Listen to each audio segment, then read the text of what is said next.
તો ભારે વરસાદના કારણે પૂર આવ્યું છે। પંજાબના અનેક ગામો પાણીમાં ડૂબ્યા છે। પંજાબના એક ટાપુ 27 લોકો ફસાયા। એક ટાપુ પર 27 લોકો ફસાયા। સેનાએ હેલિકોપ્ટર દ્વારા તમામ લોકોનું રેસ્ક્યુ કર્યું છે। 30 ઓગસ્ટ સુધી શાળાઓ છે તે બંધ રહેશે। ભારે વરસાદના કારણે પંજાબમાં પૂર આવ્યું। જળબંબાકાર જેવી પરિસ્થિતિ પંજાબમાં જોવા મળી છે। પંજાબના અનેક ગામો છે તે પાણીમાં ડૂબ્યા છે। ખેડૂતોનો તમામ પાક છે તે બરબાદ થયો છે। સેનાએ ચિત્તા હેલિકોપ્ટરની મદદથી લોકોને બચાવ્યા છે, રેસ્ક્યુની કામગીરી કરી છે। પરિસ્થિતિ ખૂબ જ ખરાબ છે। પંજાબમાં જળબંબાકાર જેવી પરિસ્થિતિ છે। ભારે વરસાદના કારણે પંજાબમાં પૂર આવ્યું। પંજાબના અનેક ગામો પાણીમાં ડૂબ્યા।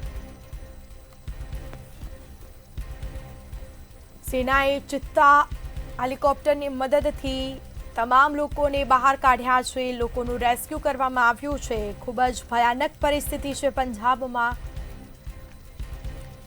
જ્યાં જુઓ ત્યાં પાણી જ પાણી। નદી નાળા છલકાયા છે, નદીઓ ગાંડી તૂર થઈ છે। ઘોડાપૂર આવ્યું હોય તેવી પરિસ્થિતિ।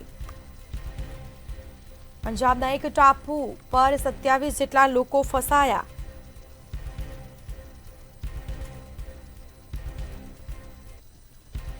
દિલ્હીમાં પણ યમુના ભાઈના નિશાન નજીક ભારે વરસાદના કારણે પંજાબમાં પૂર આવ્યું છે।